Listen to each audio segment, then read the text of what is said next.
Hi everyone.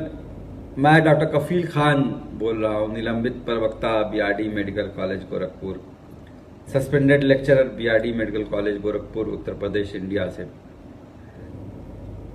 आज 8 महीनों बाद आपके पास फिर से आया हूँ अपना हेल्थ बुलेटिन लेके, जो कि मैं हर हफ्ते 2 हफ्ते पे अपने YouTube official channel doctor Kafeel Khan official channel पर रिलीज करता था। आज हम लोग कोविड-19 यानी नोवल कोरोना वायरस के बारे में बात करेंगे। ये क्या है, कौन लोग ज्यादा इन्फेक्टेड हो रहे हैं, इसके साइन और सिम्टम्स क्या हैं, यानी लक्षण क्या है, इसके बचाव के उपाय क्या हैं, इसकी कितनी मेडिसिन आ चुकी हैं, कितनी वैक्सीन कब आएगी, और बहुत से क्वेश्चन जो हम पूछते हैं, समझने की कोशिश करते हैं। हाथ कैसे धुला जाए, मास्क कैसे पहना जाए, इस सारी बातों पे हम लोग डिस्कस करेंगे। कौन सा मास्क लें, एक तो होता है कि फैब्रिक मास्क लें या सर्जिकल मास्क ले लें, या फिर जो है N95 मास्क की बात करा जाए। तो ये सारी बातें हम लोग आज इस पर डिस्कस करेंगे आपके सामने। कोरोना वायरस क्या है? ये कोरोना वायरस की बहुत बड़ी फैमिली है, जो कि आपने सुना होगा सार्स और मार्स इससे पहले भी आए हैं। और 1918 में एक स्पेनिश फ्लू आया था, जिसमें 18 करोड़ उस वक्त की भारत की पॉपुलेशन थी, करीब करीब 2 करोड़ लोगों की मौत हो गई थी। तो उसी तरह से, उस तरह खतरनाक नहीं है, पर उसी तरह का ये वायरस है, बहुत तेजी से इन्फेक्ट करता है। नॉर्मल जो कफ और कोल्ड के वायरस है और बाकी और कोरोना वायरस से ये ज्यादा कंटेजियस है, फैलता बहुत तेजी से है। ये कहते हैं तो हैं कि दिसंबर में वुहान सिटी जो है चाइना में, वहां से स्टार्ट हुआ, पर अभी कुछ रिसर्च आ रहा है कि अक्टूबर नवंबर में भी कोई केस रिपोर्ट हुआ था निमोनिया के, और उसमें हमने चूंकि टेस्ट किया नहीं तो पता नहीं है। कुछ लोग कहते हैं लैब में बना, कुछ लोग कहते हैं चमगादड़ से आया, यानी बैट से आया है। बहरहाल इस पे जानने की जरूरत नहीं है कि आपसे सबसे ज्यादा जरूरी है कि पूरा देश और पूरी दुनिया जिस तरह से इससे स्ट्रगल कर रही है, और उसकी वजह से इकोनॉमी खत्म होने की वजह से बहुत सारे लेटरल डिफेक्ट्स जो है आ रहे हैं, भुखमरी बढ़ रही है, बच्चों की पढ़ाई का नुकसान हो रहा है, लोगों की नौकरियों का नुकसान हो रहा है, लोग भुखमरी की कगार में आ गए हैं, लोगों के बिजनेस बर्बाद हो रहे हैं। तो ना सिर्फ कोविड-19 की वजह से मौतें हो रही हैं, बहुत कुछ और हो रहा है, जिससे हमारा देश और पूरी दुनिया ही इफेक्टेड है। आज जब हम 15 सितंबर को मैं ये वीडियो बना रहा हूं, तो करीब करीब 3 करोड़ लोग पूरी दुनिया में इससे इन्फेक्टेड हो चुके हैं।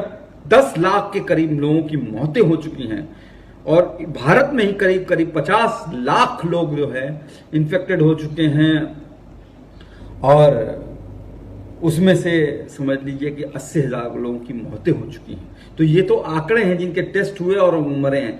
बहुत से लोग ऐसे हैं जो ऐसे भी मर गए, जिनके टेस्ट भी नहीं हुए हैं। तो बहरहाल इसको मैं अलग वीडियो में किसी दिन डिस्कस करूंगा। आज हम लोग जो हैं, सबसे ज्यादा जरूरी है कि कैसे इसका बचाव किया जाए। गाँव में कहते हैं ना कि पानी जब उसको रोकना हो तो मेड़ बना जाती है पानी को रोकने के लिए, मतलब पानी को आगे जाके रोका नहीं जा सकता है। उसी तरह से कोरोना वायरस से बचने के लिए हमें आगे बढ़ के सोचना पड़ेगा। इस बीमारी से लड़ने का एक ही रास्ता है कि हमें अपना हेल्थ सिस्टम, अपना जो है लोगों की जागरूकता और वो सबको, हमें इस डिजीज से भी बढ़ के सोचना पड़ेगा, और आगे जाके ही उसको रोक सकते हैं। कौन कौन लोग ज्यादा इफेक्टेड होते हैं? बहुत सी एक कंफ्यूजन भी है, और कुछ लोग रूमर फैलाते हैं कि हम तो 18 साल के हैं, हम तो 28 साल के हैं, हम तो सिगरेट नहीं पीते हैं, तो हम तो इससे बच जाएंगे, हमें कुछ नहीं होगा। तो मैं आपको बता दूं कि एक दिन के बच्चे से लेके 80 साल तक के बूढ़े यानी कि ज़ईफ को भी कोरोना वायरस कोविड-19 से इन्फेक्टेड हो सकते हैं, और किसी की भी मौत हो सकती है। 18 साल के बच्चे की मौत हुई है, और एक दिन के बच्चे की मौत हुई है, और 28 साल के नौजवान की मौत हुई है, और 40 साल के भी लोगों की मौत हुई है। हाँ, ये जरूर है कि जो डेटा की ये कहते हैं कि ज्यादातर ये कोविड-19 की मोर्टलिटी जो है, यानी मौतें जो उनमें होती हैं, और या तो सीवियर इलनेस है, वो जो इनकी उम्र 50-60 साल से ऊपर है, जिनको हृदय रोग यानी कि हार्ट की कोई कंडीशन है, जिसको मधुमेह यानी डायबिटीज है, जिसको किडनी यानी गुर्दे की बीमारी है, जैसे डायलिसिस हो रही है, जिनको हाइपरटेंशन या हाई बीपी है, जो सिगरेट पीते हैं, ये ऐसी कैटेगरीज हैं जिनको ज़्यादा चांसेस होते हैं कि उनको हो जाए। तो इनको ज़्यादा सावधानी की बरतने की ज़रूरत है। लेकिन मैं कहता हूँ, जैसे हमारे आदरणीय प्रधानमंत्री जी कहते हैं, 2 गज की दूरी, मास्क पहनना है ज़रूरी, और बार बार हाथ धुलना है। तो ये सबको करना है, चाहे वो एक दिन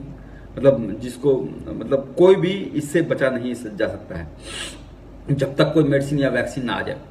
क्या क्या लक्षण है? लक्षण में आपको याद होगा कि 27 जनवरी 2020 को मैंने जब लास्ट वीडियो कोरोना वायरस के पे ही बनाया जेल जाने से पहले, तो उसमें भी मैंने ये बात कही थी कि ये कॉमन फ्लू की तरह होता है। हालांकि 29 जनवरी को एक झूठे से केस में फंसा के जेल में डाल दिया गया और मैं कोविड-19 के बारे में बहुत कुछ नहीं कर सका। एनीवे, ये एक कॉमन कोल्ड जो है, सर्दी खांसी जो नॉर्मल होती है वैसे ही आता है, और वैसे ही लगभग सिम्टम है। यानी कि गले में खराश होगी आपको, और जो है खांसी आएगी करके खांसी आएगी, नाक बहेगी, नाक बंद हो सकती है आपकी, समझे। और जो है इसके अलावा सर दर्द करता है, बदन दर्द करता है, मसल्स में पेन होती है, डायरिया हो सकता है, नहीं दस्त आने लगता है, उल्टी हो सकती है, वोमिटिंग हो सकती है, सांस लेने में दिक्कत हो सकती है, चेस्ट पेन हो सकता है, आपको पेट में दर्द हो सकता है। तो ये सारे सिम्टम जो होते हैं नॉर्मल फ्लू की तरह होते हैं। अब कैसे पता करेंगे कि नॉर्मल फ्लू है कि वो है? तो ये तो टेस्ट से ही पता चलता है। लेकिन कहते हैं कि कोविड-19 में कुछ लोगों को सूंघने में दिक्कत आ रही है, कुछ लोगों को टेस्ट करने में, यानी कि खट्टा मीठा में डिफ्रेंशिएट करने में दिक्कत आ रही है, कुछ लोगों को सुनने में प्रॉब्लम हो रही है, कुछ लोगों को न्यूरोलॉजिकल सिम्टम भी हो रहा है जो कि नॉर्मल फ्लू में नहीं होते हैं। तो इससे डिफ्रेंशिएट करा जा सकता है। हालांकि उनको डॉक्टर पे छोड़ दिए, टेस्ट करने दीजिए। 80% लोगों को हो सकता हो कोई कम सिम्टम हो, नॉर्मल फ्लू की तरह आए और चला जाए और डॉक्टर की जरूरत ना हो, समझ गए। 80% लोगों को। लेकिन 20% लोगों को डॉक्टर के पास जिनको जाना होता है, एडमिशन की जरूरत होती है, उसमें से 3 से 4% लोगों में बहुत सिवियर इलनेस हो जाती है, यानी कि सांस लेने की प्रॉब्लम होती है, किडनी फेल हो जाती है, हार्ट अटैक आ सकता है। तो उन लोगों में आप कौन है हमें नहीं पता है, सबको जागरूक रहना है। मेडिसिन के बारे में बात करें तो बहुत सी मेडिसिन अभी भी रिसर्च चल रहा है। रेमडेसिविर है, आइवरमेक्टिन है, हाइड्रोक्सीक्लोरोक्विन है। तो बहुत सी मेडिसिन अभी भी जो है जिसको रिकमेंड किया गया है, आईसीएमआर रिकमेंड कर रहा है या WHO रिकमेंड कर रहा है, या अपने अलग अलग देश में अलग अलग तरीके से लोग रिकमेंडेशन दे रहे हैं। पर ये सारी बातें डॉक्टरों के ऊपर छोड़ दीजिए। पर अभी एज अ डॉक्टर मैं आपको बताऊंगा, कोई भी दवा इस कोविड-19 के खिलाफ नहीं आई है। जो भी दवाएं दी जा रही हैं वो कुछ लोगों में इफेक्टिव है, कुछ लोगों में वो काम नहीं कर रही है।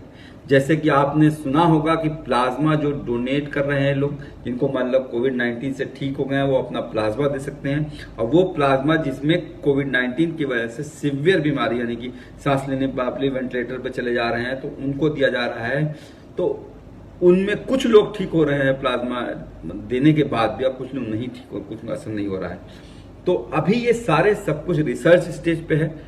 ट्रीटमेंट जो है अभी भी सिम्टोमेटिक ही है, ज्यादातर उसको ही असरदार है। यानी कि अभी कोई इफेक्टिव दवा नहीं आई है।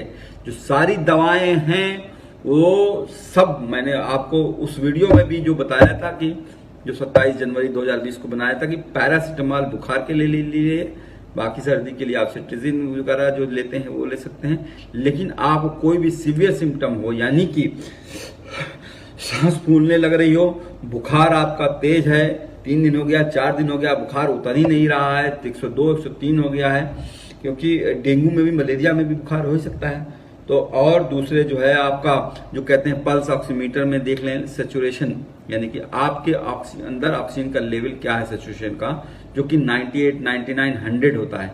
अगर 95 से नीचे आ रहा है तो, और आपकी सांस तेज चल रही है, या आपके पेशाब करने में प्रॉब्लम आ रही है, आपके सीना जो है भारी लग रहा है, चल रहे हैं तो आपकी सांस फूलने लग रही है और जो है बीमारी आपकी लंबी खिंच रही है, तो जरूर से डॉक्टर को दिखाएं, उसको इग्नोर नहीं करिए।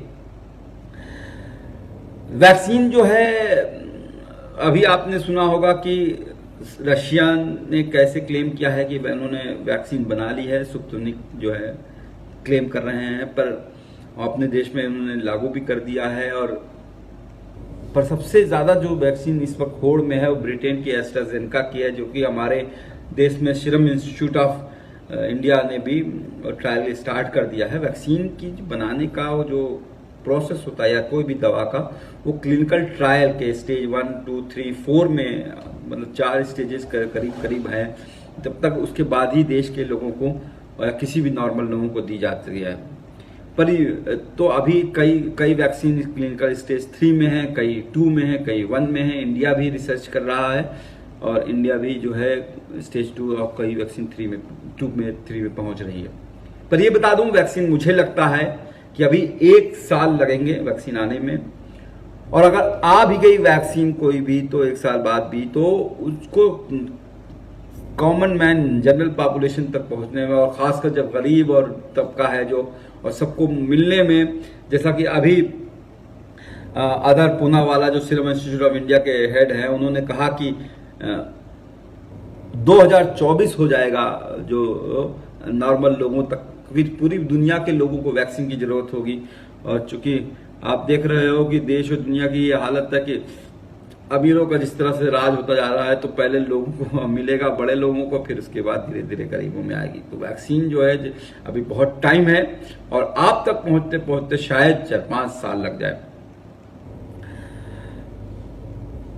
बचाव क्या है? बचाव सबके अब सबसे इंपॉर्टेंट है, तो तब तक वैक्सीन भी नहीं है, मेडिसिन नहीं, तो बचाव ही उसका इलाज है, समझ लीजिए एक तरह से।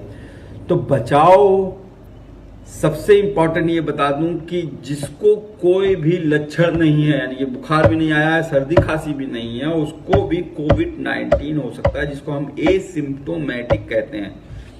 और ये लोग जो होते हैं जिनको कोई सिम्टम नहीं है, ये कैरियर की तरह काम करते हैं और ये जो है फैला सकते हैं आपको डिजीज। तो बचाव का जो सबसे एक ही तरीका, मतलब मैं बताऊंगा कि मतलब जो बचाव कहा जा रहा है स्टार्टिंग से, कि हाथ धोना है, मास्क पहनना है और जो है सोशल डिस्टेंसिंग, ये 3 पे आप ध्यान रखिए। बाकी सरकार के लिए और डॉक्टर्स के लिए यही है कि जो स्टार्टिंग से मैं कह रहा हूं, मैंने प्रधानमंत्री को जेल से 19 मार्च को 2020 को भी लेटर लिखा था इस बात को कि टेस्टिंग टेस्टिंग टेस्टिंग, यानी टेस्ट जितनी करने जाइए। मेरा तो अपना ये सोचना है, और जब से कि 1 लाख टेस्ट पर मिलियन पे करने चाहिए, और जितनी ज़्यादा टेस्टिंग हो सकेगी, क्योंकि जितनी ज़्यादा टेस्टिंग करके हम जितने लोगों को आइसोलेट कर सकेंगे, जितने लोगों को बता सकेंगे आपको कोरोना वायरस है, कोविड-19 बीमारी हो रही है, उतना उन लोगों को आइसोलेट करके तभी बचा जा सकता है। तो ये तो वो टेस्टिंग और आइसोलेशन ये सरकार का, और वो गाइडलाइंस जारी करेगी। आपके लिए, जनरल पॉपुलेशन के लिए हैंड वॉश करना है, मास्क पहनना है, सोशल डिस्टेंसिंग करनी है, सेल्फ आइसोलेशन करना है। कोई बहुत जरूरी काम हो तो घर से निकलिए, और खासकर एल्डरली को, जो बड़े लोग हैं, उनको घर से बाहर ना निकले तो बेहतर है। आप लिस्ट बनाइए क्या क्या आपको पूरा सामान लेके आना है, यहाँ ये चाहिए, को कैंची चाहिए, कोल्ड ड्रिंक चाहिए, ये चाहिए, ये चाहिए, कपड़े का धोने का साबुन चाहिए, तो सारे सबकी एक लिस्ट बनाइए। महीने में 1 बार 2 बार निकलिए, समझ रहे हैं। और वर्क फ्रॉम होम का सिस्टम तो चल ही रहा है, तो हैंड वॉश कैसे करते हैं इसके बारे में बताएंगे हम। और जो कुछ लोग ये सोचते हैं कि हैंड सैनिटाइजर ज़्यादा अच्छा है, तो ऐसा नहीं है। Hand wash is the ideal way, और हैंड सैनिटाइजर भी आप अगर करते हैं तो WHO रिकमेंड करता है कि जो है 20 मिनट तक आए। कुछ लोग जो है हैंड सैनिटाइजर ऐसे लगा के छोड़ देते हैं, नहीं, आपको जो है जैसे हाथ धोते हो, यानी पाम, एक पहला स्टेप होता है हाथ धोने का, 1 2 3, यानी कि आपको ये अपनी पीछे की जो उंगलियां होती हैं इसको भी रगड़ना है हाथ पाम से, जहां पे आपने लगाया है। 3 4 जो है आपको अपने नाखूनों को, यानी कि अंदर इस पार्ट को, जिसमें हालांकि नाखून आपको काट रहा है, मैं इस पार्ट को आपको करना है। 5वां आपको उंगलियों पे लगाना है, समझ गए। तब और छठवां जो होता है पूरा जो इनर पार्ट ऑफ हैंड है, रिस्ट कहते हैं, ये भी लगाना है। तो ये जो आप हाथ धोते वक्त 6 स्टेप का यूज करते हो, ऐसे ही 6 स्टेप आप सैनिटाइजर भी लगा के यूज करना है। ये 6 स्टेप होने चाहिए। यानी सैनिटाइजर पे लगाने में 20 सेकंड कहा गया है। WHO रिकमेंड कि हाथ धोना जो है 30 से 40 सेकंड तक हाथ आपको धोना है। और कितनी बार हाथ धोना है? अरे 10 बार धुलो, 20 बार धुलो, जितनी बार आप जो है अपने नाक को, मुंह को अगर छू देते हो तो जरूर धुलो, ठीक है ना। इसके अलावा टॉयलेट जाने के बाद आप टॉयलेट से बाहर निकल रहे तो हाथ धुल लो।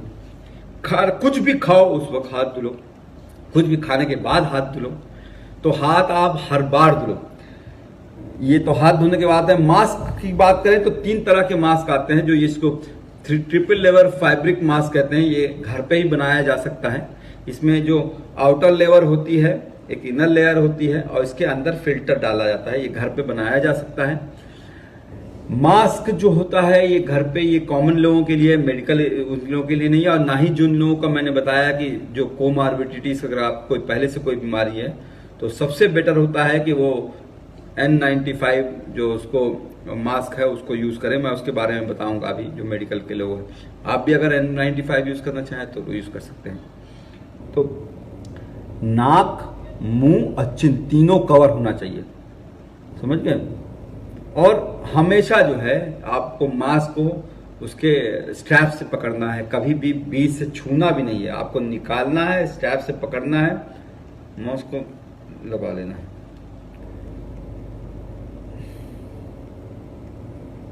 तो देखिए ये मास्क जो है ये पूरा नहीं कवर कर रहा है, ये नाक कवर कर रहा है, मुंह कर रहा है, पर हमारी चिन को नहीं कवर कर रहा है। तो ये बहुत अच्छा मास्क नहीं मैं कहूंगा, इसको फैब्रिक मास्क कहते हैं। दूसरा होता है ये सर्जिकल मास्क है।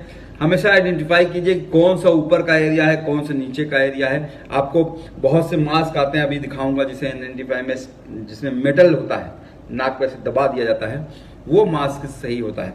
ये सर्जिकल मास्क है, ये देखिए बड़ा है, ये पूरा नाक, मुंह और मेरी चिन को कलर है, और ये तो आपने लगा दिया।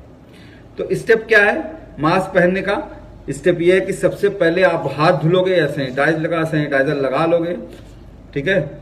उसके बाद आप स्ट्रैप से इसको पकड़ना है, और नाक, मुंह और चिन तीनों चीज जो है आपकी अच्छी तरह से ढकी होनी चाहिए, नाक, मुंह। तो ये मास्क सही है। इसको सर्जिकल मास्क कहते हैं। आप इसको भी ले सकते हो, 5 रुपए, 2 रुपए, 3 रुपए, 10 रुपए, 20 रुपए, मतलब लगे ब्लैक मार्केटिंग हो रही है उसकी। और कभी भी जब भी मास्क पहनोगे आप, बाहर निकलने से पहले आपने ये मास्क लगाया है, घर में भी आप यूज कर सकते हो इसको, मास्क को पहनने में, लेकिन सोते वक्त निकाल दीजिए। और कोशिश कीजिए कि जो है बड़े लोग जो हैं अलग कमरे में सोएं, जिनको बीमारियां हैं वो अलग कमरे में सोएं। कभी भी आप मास्क पहने हुए हो, आपको अपने मास्क पे हाथ नहीं लगाना है, मतलब छूना नहीं है मास्क पहने हुए भी।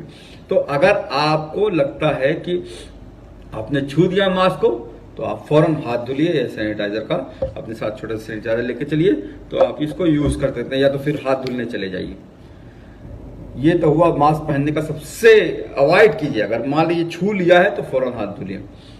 और जब मास्क उतारेंगे तो हमेशा स्ट्रैप से ही उतारेंगे, बीच में से नहीं लगाना है। और अगर ये डिस्पोजेबल सर्जिकल मास्क है तो ऐसी डस्टबिन में जो कि बंद हो, कूड़े में, वहां पे आपको इसको फेंक देना है। अब होता है कि N95 मास्क आते हैं। N95 मास्क जो है वो महंगे होते हैं, और ये मेडिकल प्रोफेशनल जिनको बीमारियां हैं उनके लिए रिकमेंडेड है N95 मास्क। और ये इस तरह से होता है। इसको भी कभी भी उसके मतलब मास्क से नहीं छूना है। और इसको लगाने का तरीका यह होता है कि पहले ये जाएगा, नाक पे आ जाता है तो फिर दबा देते हैं बस।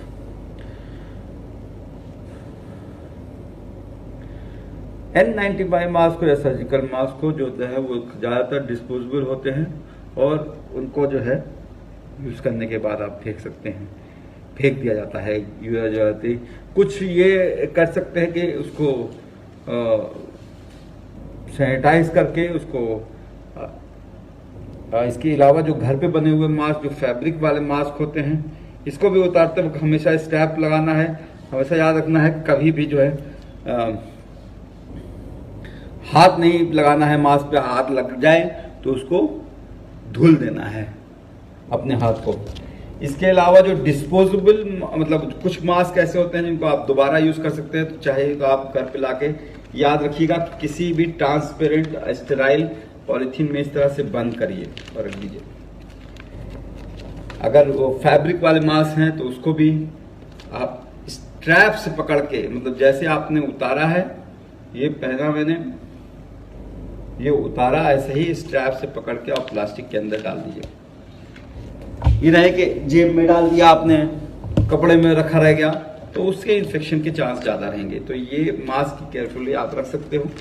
धुलने के लिए जो धुलने वाले मास्क होते हैं, जो ये होते हैं, उनको आप साबुन से, सर्फ से, गर्म पानी में अच्छी तरह से धुल सकते हैं। एक बात याद रखिएगा कि अगर आपके पास मास्क नहीं है, खरीदने के पैसे आप उसको सिल नहीं पा रहे हो, तो जो साफी होती है, रुमाल होता है, वो भी आप बांध सकते हो।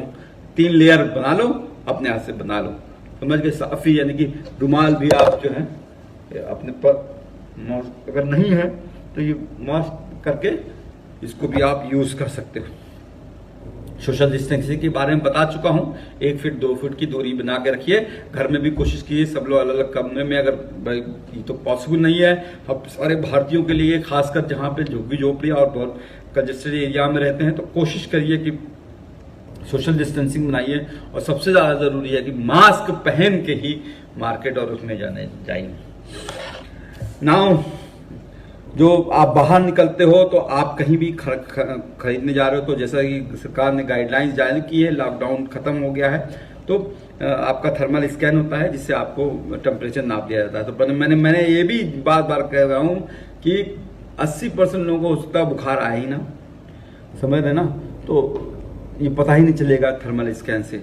तो उसके लिए भी सबसे ज़्यादा जरूरी है कि हाथ आपको सैनिटाइज कराया जाता है, आपको थर्मल स्कैन किया जाता है, उसके बाद आपकी किसी दुकान में घुसते हो, और उसके बाद भी आप अगर शॉपकीपर से भी दो मतलब 3 फीट की दूरी है, 6 फीट की दूरी है, 2 मीटर की दूरी, 1 मीटर की दूरी बना के रखिए।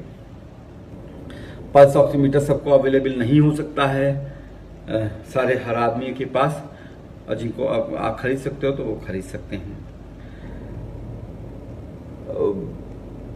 कुछ क्वेश्चन जो है फ्रीक्वेंट क्वेश्चन पूछे जा सकते हैं, जैसे जो है कहते हैं कि मैं माँ हूँ और मैं दूध क्या बच्चे को पिला सकती हूँ। तो अगर आपको कोविड-19 हो गया है तो, और बीमारी सीवियर है, हालांकि कुछ माँओं को कहा गया है कि दूध मास्क पहन के पिलाने में, अभी ये देखा गया है कि दूध से जो है वो बच्चे को नहीं हो रहा है, दूध के थ्रू वायरस नहीं फैल रहा है, तो मुंह और नोज को मतलब मास्क लगा के माँ दूध पिला सकती है।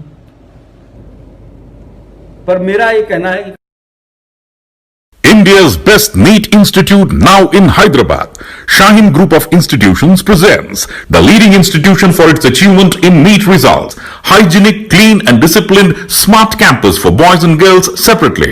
Shaheen Academy, Hyderabad. Our students have attained 1,000 plus free government medical seats in the last 5 years. Hurry up. Admissions are now open at Charminar, Aramghar and Malakpet. Hurry up. Now. Limited seats available.